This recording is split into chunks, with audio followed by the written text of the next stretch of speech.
अस्सलाम वालेकुम, आप देख रहे हैं सवाल से आगे। मैं हूं लीना शिगरी। मुल्क में जारी धरनों और रैलियों ने सियासी सूरत हाल को यकसर बदल दिया है। टीएलपी और जमात इस्लामी की जानिब से पैदा की जाने वाली सियासी गहमा गहमी ने हुकूमत को एक कदम जरूर पीछे धकेल दिया है।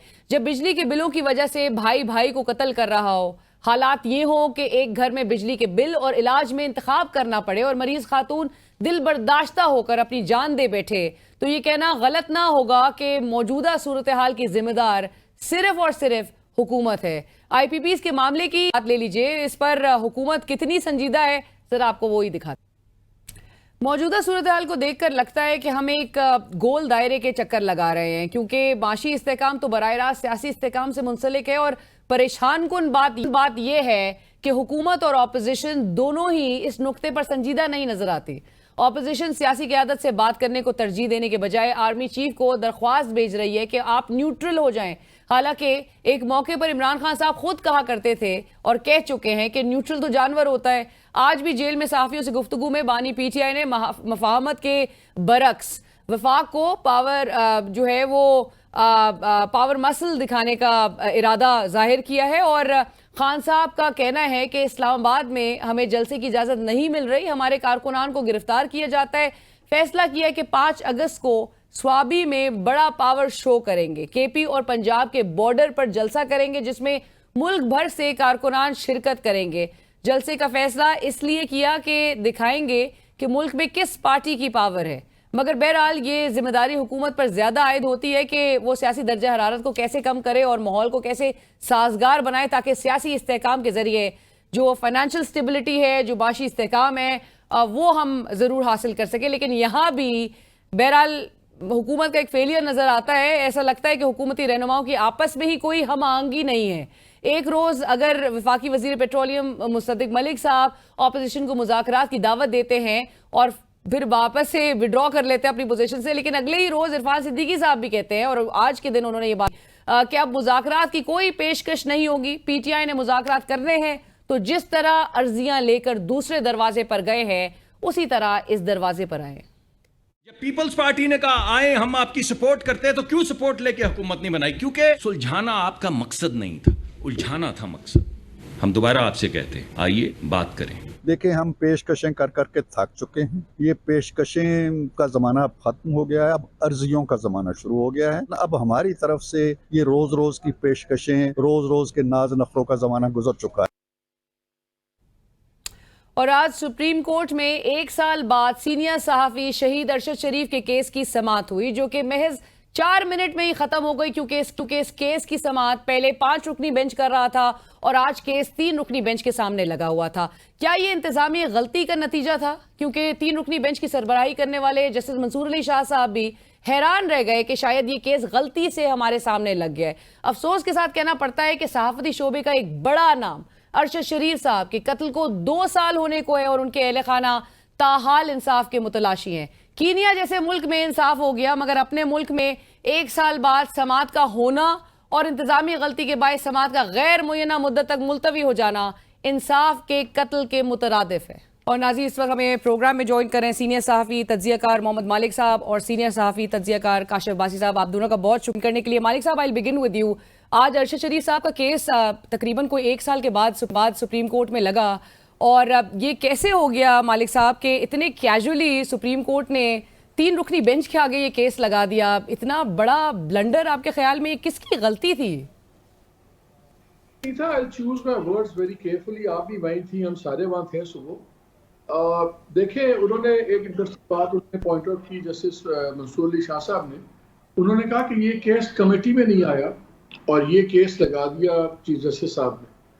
अभी चीफ जस्टिस साहब को पता है कि पहले ये केस 5 मेंबर बेंच के पास था, उसमें से 3 लोग रिटायर हो गए हैं, तो ऑब्वियसली ये 5 मेंबर बेंच के पास ही लगना था। अब वहाँ पे जो बातचीत चल रही थी और जो डिफरेंट ओपिनियंस आ रही थी, वो अगेन वी हैव टू से इट वेरी केयरफुली, उससे ये तासुर मिल रहा था कि जी शायद ये जान के लगा दिया गया है कि अगर ये बेंच 3 मेंबर बेंच को इस पे हार्श सांस ले या कुछ ले, तो हो सकता है इस बेंच के कुछ 1-2 लोग हैं जो उनको प्रॉब्लम हो विज़ावी एस्टैब्लिशमेंट, और इसलिए केस लगाया गया। अब अगेन ये एक एनालिसिस चल रहा था लॉयर्स का, वर्किंग जर्नलिस्ट का, and I tend to sort of बिल्कुल मैं इसको रूल आउट नहीं करता, क्योंकि ये केस अचानक इसलिए नहीं आया कि कल से मीडिया में रिपोर्ट हुआ था। बिल्कुल। और मुझे समझ नहीं आई कि कल जब मीडिया में भी आया है तो इस बेंच ने भी रजिस्ट्रार को क्यों नहीं कहा टेकअप करने से पहले कि भाई दिस शुड बी देयर। सो मुझे तो ये कैजुअलनेस नहीं, मुझे तो थोड़ी सी वही जो ऑनगोइंग जजेस पॉलिटिक्स चल रही है ग्रुप्स की, मुझे तो ये उसका हिस्सा लगा है, to be very honest, which is very sad, because ये कोई मामला कोई जायदाद का मामला नहीं है, एक बहुत बड़ा आदमी हमारा शहीद हुआ और अगर उसके ऊपर भी पॉलिटिक्स होनी है या उसके ऊपर भी कैजुअलनेस होनी है, अगर मैं आपकी बात मान लूं कि कैजुअलनेस था तो this casualness is a crime. और अगर ये कैजुअलनेस नहीं थी और ये कोई पावर जॉकिंग चल रही थी ग्रुप्स में, तो that is even a worse crime in either way. मुझे तो बड़ा अफसोस है कि आपने सुबह 9 बजे शहीद की फैमिली को बुलाया हुआ है। चले हमारी बात छोड़ दें, हम तो यार दोस्त थे, बड़े भाइयों की तरह थे, और बात है उनकी बेवाएं आई हुई हैं, उनके बच्चे आए हुए हैं, आप किस एगनी से गुजार रही है कोर्ट? सिर्फ आपने 8 बजे लोगों को उठा के सुबह अदालत में बुला के ये सुनने के लिए बिठाया 1.5 घंटा तो हो ये केस तो यहाँ लग नहीं सकता। तो somebody should answer for this। ये कैजुअलनेस नहीं होती, ये लैक ऑफ एपैथी है, ये क्रिमिनल निग्लेक्ट है और इसको बिल्कुल सामने होना चाहिए कि क्यों। ये तो ऑब्वियस बंदे को पता था 5 मेंबर बेंच को 3 मेंबर बेंच कैसे सुनेगा, और वो बार बार इस बात को स्ट्रेस कर रहे थे। और जस्टिस साहब ने, मंसूर शाह साहब ने ये कैटेगोरिकली बताया भी कि ये हमें नहीं समझ आ रही, हमारे पास क्यों लग गया, तो 3 मेंबर बेंच है। He was right. So who did it? और ये खानदानों के साथ ख्वार नहीं करेगा, इंसाफ नहीं देना तो ख्वार तो ना करें वो सुबह बुला के, सुबह सुप्रीम कोर्ट में साइल बना के बिठा के। और मालिक साहब हाल ये है कि over the weekend also I met the family. Arshad साहब की वालदा की हालत कंडीशन इस वक्त ये है कि वो इमोशनली इतनी वीक हो चुकी हैं कि she can not get up from the bed. हाल ये है उनका, परवाही नहीं है किसी को कोई एहसास, जैसे पता नहीं क्या ये कोई किसी के भैंस चोरी का मुकदमा है, इतना बड़ा ये मुकदमा है। और कैजुअलनेस देखें और लैक ऑफ एपैथी देखें। एंड लाइक यू सेड कि ये अगर कैजुअलनेस के ज़मरे में भी अगर इसको देखा जाए तो then it's a huge crime. Kashif बासी साहब, कीनियन कोर्ट का जो फैसला है वो हर जगह कोर्ट हो रहा है। हमारे यहाँ पे या वो इंतज़ामी इस तरह के मामलात में उलझा दिया जा रहा है कि जी 3 मेंबर बेंच के आगे कैसे लग गया, इसमें तो जजेस जो वो 5 मेंबर बेंच का हिस्सा थे वो भी नहीं है। आपको पता है 11 सितंबर तक जो है वो छुट्टियाँ भी हैं। सो लिहाजा ये एक इंडेफिनिट पीरियड के लिए हमें नजर आ रहा है कि एक डिले हो चुका है ये केस, और ये 1 साल के बाद लगातार वी वर वेरी होपफुल। आपको इंसाफ मिलता है इस केस में नजर आ रहा है, या आपको लगता है कि ये जानबूझ के मामला दबाने की कोशिश की जा रही है? जब आप कहते हैं कि वी आर वेरी होपफुल, तो मैं तो आपसे आपकी जो ऑप्टिमिज्म है उसकी वजह जानना चाहूँगा कि आप इतनी ऑप्टिमिस्टिक किस बात से? पाकिस्तान की तारीख उठा के देख लें, अगर इस तरह की चीज़ें कब किसी के सामने आई कि हुआ क्या, असल में कौन था, किसने ये फैसला किया। देखिए अब जो रिपोर्ट आई JIT तो अब बनी है, वो जो फैक्ट फाइंडिंग कमेटी की रिपोर्ट थी, अगर आप वो पढ़ लें बहुत सारे हकायक तो उसने सामने रख दिया आपके। और हकायक क्या थे? बहुत से लोग जो अरशद के साथ के थे उनको पता था कि अरशद को प्रॉब्लम किन से था, वो पाकिस्तान छोड़कर क्यों गया, किस किस्म के लोग उसको क्या कह रहे थे। तो एक बात होता है कि पाकिस्तान से जाना उन FIRs और धमकियों की वजह से था जो उसको दी गई थी। कि उस आप जो फैक्ट फाइंडिंग कमेटी की रिपोर्ट है देख लें, वो कहते हैं जी वो जिस तरह पुलिस ने उसको मारा है, जिस तरह वो बंदूकें लेकर खड़े थे, वहाँ से तो ट्रैफिक ही नहीं आती। तो इसका मतलब है कि it was a case of planned murder. वो तो इंतजार ही अरशद की गाड़ी का कर रहे थे कि वो वहाँ से गाड़ी आए, उसको रोकें, या उसके अंदर जिस तरह भी उन्होंने उस वक्त कार्रवाई डाली है। तो सबको पता है कि दो चीज़ें, एक पाकिस्तान की एक केनिया की, दोनों चीज़ें साबित हो गई कि पाकिस्तान में क्या हो रहा था और केनिया में क्या हुआ, और केनियन कोर्ट भी अब ये बता रही है। सो मुझे नहीं लगता इसमें कुछ सामने आएगा। कोशिश तो खैर करते रहेंगे कि कुछ हो जाए, लेकिन ये हमेशा याद रखिएगा कभी MLA नहीं होगी, कभी केनिया ताउन नहीं करेगा, कोई ना कोई रोला रहेगा इस केस में। उम्मीद है अब किसी आने वाले वक्तों में कहीं इसका कुछ मस्बत जवाब हमें मिल भी जाए, लेकिन मुझे नहीं लगता कि इस केस से कुछ निकलेगा। ये इसी तरह तारीख का कि कूड़ादान का हिस्सा बना रहेगा। कहीं हम 20 साल बाद भी शायद हम पूछ रहे होंगे यार वो अरशद के केस का क्या बना, वहाँ जी वो सुप्रीम कोर्ट ने सो मोटो लिया हुआ। राइट। और आज जबकि अटॉर्नी जनरल साहब आज अदालत में बता भी रहे थे कि वो MLA म्यूचुअल लीगल असिस्टेंस के हवाले से भी उसमें वो होपफुल हैं कि पेशरफ्त उस पर हो रही है, और 2 साल बाद। मालिक साहब, पॉलिटिक्स चूँकि you been observing it very closely, Imran Khan साहब कहते हैं कि इस्टेब्लिशमेंट अब न्यूट्रल हो जाए। चीफ ऑफ आर्मी स्टाफ के हवाले से वो अपनी बहन के थ्रू पैगाम भिजवा चुके हैं। वो अपने लीडर्स उनके वली अमीन गंडापुर साहब बड़े मजमे में वो ये बात कह रहे हैं। फिर हमने 3-4 रोज कबल हमने देखा मुसद्दिक मलिक साहब मुज़ाकरात की पेशकश कर रहे हैं। फिर आज इरफान सिद्दीकी साहब कह रहे हैं कि कोई मुज़ाकरात नहीं हो सकते। सो ज़रा समझाइएगा कि पॉलिटिक्स में what's happening behind the scene sir. और ये जो इमरान खान साहब का फ्रॉम न्यूट्रल एक जानवर होता है टू अब एस्टैब्लिशमेंट न्यूट्रल हो जाए, ये व्हाट हैज चेंज्ड? मेरा ख्याल है बड़ी कंफ्यूजिंग मिक्स मैसेजिंग हो रही है पिछले एक हफ्ते से पीटीआई की तरफ से। और जो दूसरी साइड पे हॉक्स हैं वो इसको कमजोरी समझ रहे हैं, उसको वो कोई पॉलिटिकल प्रैग्मेटिज्म नहीं समझ रहे, ये नहीं समझ रहे कि चलें ये मैच्योरिटी आ रही है, वो कमजोरी समझ रहे हैं। मसलन आज का लेटेस्ट सा बयान दे दीजिए जो खान साहब ने बात करते हुए इमरान खान ने बात की रिपोर्टर से। उन्होंने कहा कि अब हम जो निकालेंगे बहुत बड़ा एक जलसा होगा, वो सवाली पे होगा। फिर जलसा जी बॉर्डर पे होगा पंजाब और केपी के। अब वो भी उसका मैसेज क्या जाता है इन बिटवीन मैसेज, अगर दूसरी साइड पे जो बैठा हो वो इसका मैसेज क्या लेगा? वो कहेगा देखिए ये भी केपी की पार्टी है, ये केपी में तो स्ट्रेंथ डेमोन्स्ट्रेट कर सकती है, ये पंजाब में सिंध में या कहीं और नहीं कर सकती। पिज़ा पीपल्स पार्टी वाले बड़ा जलसा कर सकते हैं सिंध में, पीएमएलएन कर सकती है पंजाब में। कल तक हम नेशन वाइड जलसा कर रहे थे, कल तक हमने रीजन ये सुना था कि हम अदालत की मर्जी के बगैर नहीं करेंगे, हम कानून के मुताबिक कमीशन मिलेगी तो जलसा करेंगे। अब आप जलसा आपने अनाउंस कर दिया अपने पावर बेस में, वो है आपकी केपी। सो अब जो लग रहा है ये भले जो मर्जी रीजन हो वो आप उसमें देखिए, वो मुझे तो वो एक मिक्स मैसेजिंग जा रही है जो शायद इनको हर्ट करेगी। लेकिन आज खान साहब ने जब दोबारा बात की उसमें फिर थोड़ी सी सख्ती आ गई। ये मेरे सामने उनके टिकट्स वगैरह पड़े थे सब कुछ, तो उनसे किसी ने पूछा कि क्या आप समझते हैं कि आपके साथ जो कुछ हुआ उसमें आर्मी चीफ का किरदार है? उन्होंने कहा हमारी पार्टी को किसने इलेक्शन नहीं लड़ने दिया, एस्टेब्लिशमेंट के बगैर ये हो ही नहीं सकता। और फिर वो साथ ये भी बात कर रहे हैं कि ये सारा कुछ हो रहा है। जो कंटेंशियस पॉइंट है रीना वो है May 9 का। May 9 पे स्टांस अनचेंज्ड है कि जी ये फॉल्स फ्लैग ऑपरेशन है। तो अगर एक तरफ आप ये कहते हैं कि फॉल्स फ्लैग ऑपरेशन है, दूसरी तरफ आप भले जो मर्जी कर लें, वो फिर आपका डजंट कट बोथ वेज ना, जैसे अंग्रेजी में कहते हैं। सो आई थिंक इनको अब थोड़ा सा क्लियर होना पड़ेगा, बिकॉज मेरे नज़दीक, बिकॉज जब मैं बातें सुनता हूँ यहाँ पे दूसरी हर जगह हॉक्स एंड डव्स होते हैं ना, एस्टैब्लिशमेंट भी हॉक्स हैं, इसे हॉक्स लीड कर रहे हैं, गवर्नमेंट के अंदर भी हॉक्स ही लीड कर रहे हैं, बिकॉज वो तो चिल्ड्रन ऑफ कॉन्फ्लिक्ट हैं। वो तो अगर कॉन्फ्लिक्ट रिजॉल्व हो जाता है आर्मी को और इमरान खान का, तो ये तो वैसे ही फारिग हो जाता है। बिल्कुल। तो अब इस वक्त हॉक्स आर वेरी हैप्पी, क्योंकि उनको ये लग रहा है कि शायद कमजोर हो रही है और पीटीआई के पास ट्विटर पावर तो है, स्ट्रीट पावर नहीं है, और ये सुकड़ रही है केपी के अंदर, खासतौर पे आज के बयान के बाद। सो मेरा ख्याल है कि इनको क्लैरिटी आनी चाहिए और बताना चाहिए कि भाई क्लियरली बता दें कि आप कहाँ खड़े हैं विज़ावी आर्मी चीफ, विज़ावी आपकी स्ट्रीट पावर, व्हाटएवर। अगर जमात इस्लामी तो इजाजत दे के धरना नहीं दिया तो आपने उनके साथ ही करना। बिल्कुल, मैं तो मालिक साहब इस पे भी आऊंगी। ये जो धरने वाला मसल से बैकिंग आउट हो रही है, राइट, काशिफ बासी साहब, भाई साहब, और मैं सोहेल वड़ाई साहब का कॉलम का ज़रूर हवाला दूंगी, जो कि हमने एक पॉइंट पे ये भी देखा कि वड़ाई साहब कहते थे कि मकबूलियत तो है लेकिन कबूलियत नहीं है, लेकिन आज वो वही सोहेल वड़ाई साहब कह रहे हैं कि जो मकबूलियत वाला है उसको कबूलियत वालों को रास्ता देना होगा। सो वो जेल से बैठ के मकबूलियत वाला कह रहा है कि आप न्यूट्रल हो जाएं और रास्ता उनको देना पड़ेगा। वो इस वक्त एक विक्ट्री स्टैंड पर खड़े हैं। आपको लगता है ये जो मालिक साहब भी कह रहे हैं कि मिक्स मैसेजिंग जो उनकी तरफ से आ रही है, will establishment be accepting the signaling?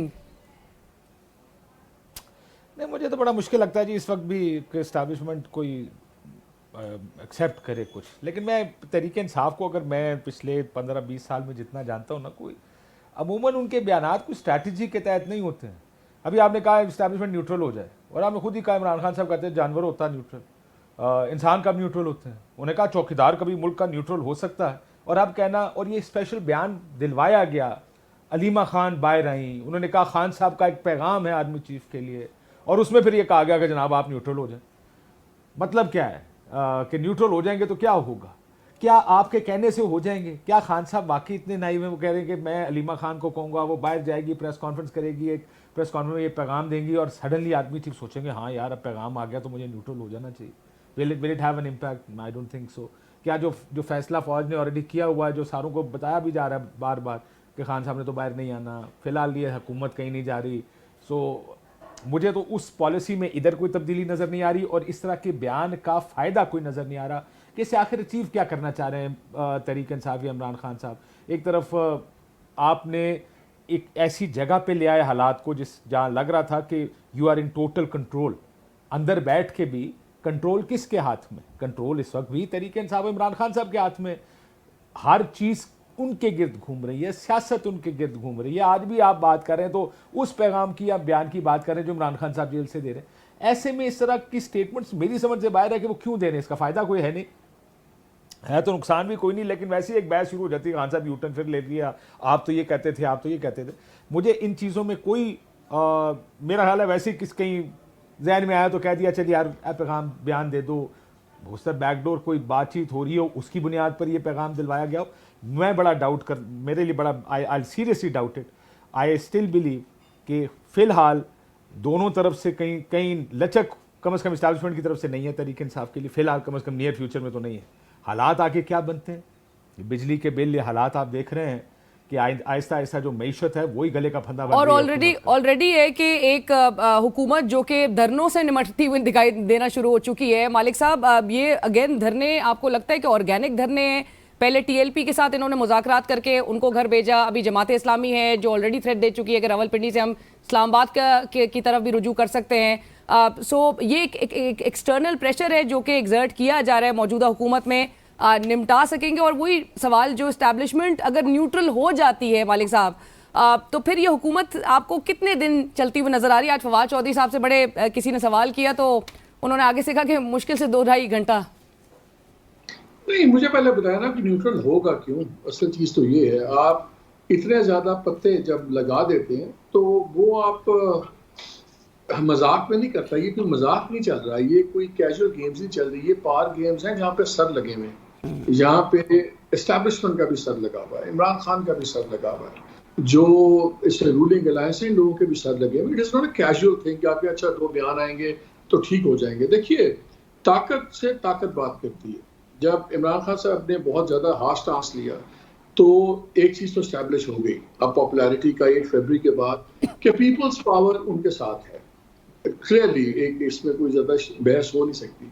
तो पीपल पावर आप 2 जगह दिखाते हैं, या आप बैलेट बॉक्स पे दिखाते हैं, वो भी दूर दूर कहीं उस पर निशान नहीं है, या सड़क पे दिखाते हैं, और सड़क पे दिखा के आप बैलेट बॉक्स की मजबूरी करते हैं। सड़क पे मुझे बार बार एक रिट्रीट नज़र आ रही है। पहले लास्ट जुमे को रिपीट हुई, फिर उससे पहले जो रिपीट हुई इस्लामाबाद में, जी डीसी ने परमिट कैंसिल कर दिया तो रिट्रीट हो गई। आज बयान आ गया कि जी 5 अगस्त को, परसों आया बयान कि 5 अगस्त को बहुत बड़ा होगा नेशन वाइड, वो अब सुकर के चला गया है केपी के अंदर। तो अगर आप स्ट्रीट पार नहीं दिखाते जिससे आप डराते हैं सबको, तो फिर जो ताकतवर हल्के हैं जो समझते ही ताकत की जबान है वो आपको सीरियसली क्यों लेंगे?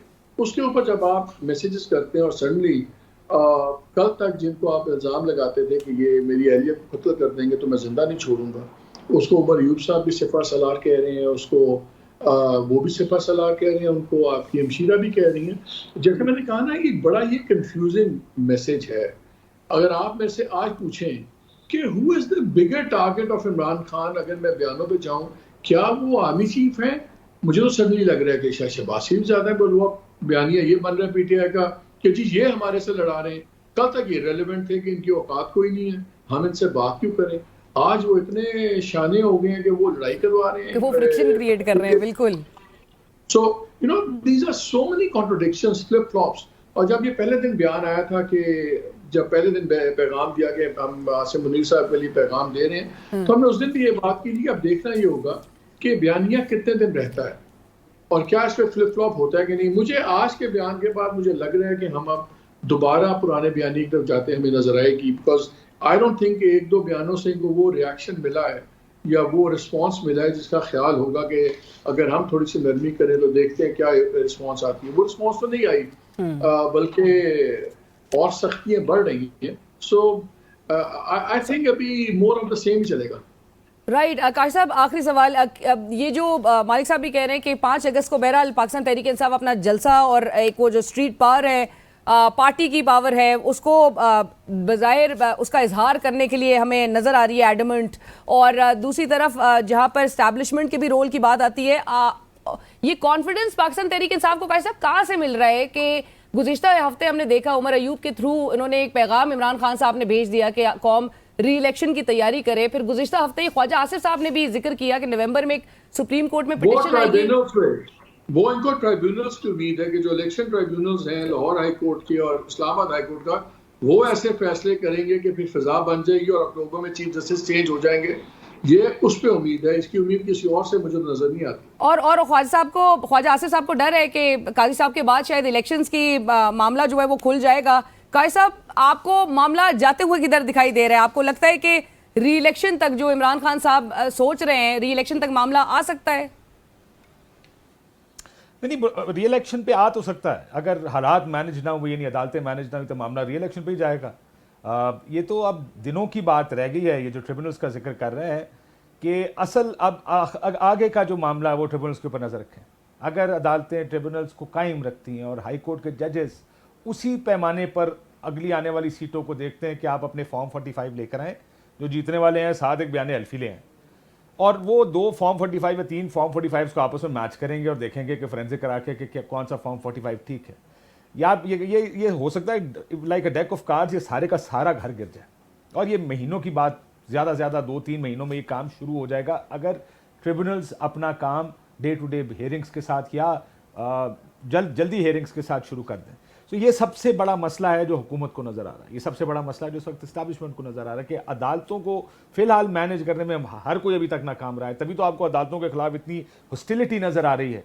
आपने देखा आज वो काजी फैसल साहब, हालांकि बयान बिल्कुल गलत है, किसी के ऊपर फतवे देने का इख्तियार इस मुल्क में किसी के पास नहीं है, लेकिन आपने देखा सिर्फ एक जज हैं जो सही बात करते हैं, क्योंकि इस वक्त एक पोजीशनिंग हो चुकी ना, और बाकी जजों के बारे में जिस किस्म का रवैया हुकूमत ने किया, सो मुझे लगता है कि अदालत किस तरफ जाएगी उससे ये फैसला होगा कि आने वाले वक्त में मामलात और हालात किस तरफ जाएंगे। अदालत से मुराद क्या, अदालतें ट्रिब्यूनल्स के ऊपर कायम रहेंगी, ये 2-3 दिन में फैसला आ जाएगा इस्लामाबाद के ट्रिब्यूनल का भी और लाहौर के ट्रिब्यूनल्स के भी फैसले आन करीब हो जाएंगे कि ट्रिब्यूनल कौन सा होगा। उसके बाद ये फैसला होना है कि ट्रिब्यूनल अगर वही बने जो बनाए जा रहे हैं अदालत हाई कोर्ट के जजेस के। और दूसरा, ये आप स्ट्रीट पावर की बात करते हैं, मालिक साहब की बात से बसद एहतराम ज़रा थोड़ा सा डिसएग्री करता हूँ कि तहरीक इंसाफ KP की पार्टी बन के रहेगी। मेरा ख्याल है इतनी बुरी हालत मुस्लिम लीग नून नहीं, स्ट्रीट डेमो की हद तक मैं, अच्छा स्ट्रीट डेमो की हद तक, वो देखिए लीडरशिप की कमी भी है ना। PTI का स्ट्रक्चर इंटैक्ट रहा खैबर पख्तूनख्वा में, वो जो लीडरशिप थी सवाई परवेज खट्टक इक्का दुक्का के, बाकी सारे अपनी जगह खड़े हैं। पंजाब वाले जो हैं भी, हमाद अजहर, वो भी अंडरग्राउंड है, और जो बाकी के सारे कोई अक्सरियत तो छोड़ के चली गई पार्टी को। सो पार्टी लीडरलेस ऑलमोस्ट पंजाब में है। लेकिन अगर ये कोई कहे कि वो पंजाब में नहीं है, देखें पंजाब के इलेक्शंस ने साबित कर दिया कि पंजाब की सबसे बड़ी पार्टी कौन सी है, नून की क्या हालत हुई इस इलेक्शन में। सो दैट, बट इस्टेब्लिशमेंट का मसला ये देखें, वही एक कबर, बंदे बहुत सारे हैं। सो ये अब लड़ाई सर्वाइवल की लड़ाई, आखिरी हद तक मुझे लगता है सब जाएंगे इस लड़ाई में कि कौन nobody wants to give in. भाई मैं तो, जैसा मैंने कहा, मैं तो बड़ा सरप्राइज हूँ इमरान खान साहब के जो अच्छे बयान 2-3 आए हैं बीच में। सरप्राइज इसलिए हूँ कि वो अमूमन इस तरह के टाइम पे एंटी को मजीद अप कर देते हैं। वो उनको नज़र आता है कि मईशत ख़राब है, बिल ज़्यादा हो गए, परेशानियाँ हैं, धरने चल रहे हैं, वो अपना हिस्सा उसमें डालेंगे मजीद प्रेशर ऐड करने के लिए। आई डिडंट रियलाइज़ कि वो प्रेशर उतारने वाले बयान देने शुरू कर देंगे। लेकिन ये जो ये है बहस है ना, जो आपने सोहेल वड़ाइच साहब का जिक्र किया, मैं आखिर में ही कह दूँ, ये बहुत से लोगों का ख्याल है जो इस्टेब्लिशमेंट को समझते हैं या उधर से ज़रा जो सीनियर लोग हैं कि उनकी ट्रेनिंग नहीं है पीछे हटने की। तो ये रास्ता सियासतदानों को निकालना पड़ेगा कि जिससे फौज को पीछे हटने का रास्ता मिले। ये बहुत से लोगों का ख्याल है, ये मिलता या नहीं मिलता। बहरहाल देखें, will of the people should be supreme. ये it should come down to कि लोग क्या समझते हैं, इलेक्शंस क्या कहते हैं और अवाम ने क्या राय दी अपनी इलेक्शंस।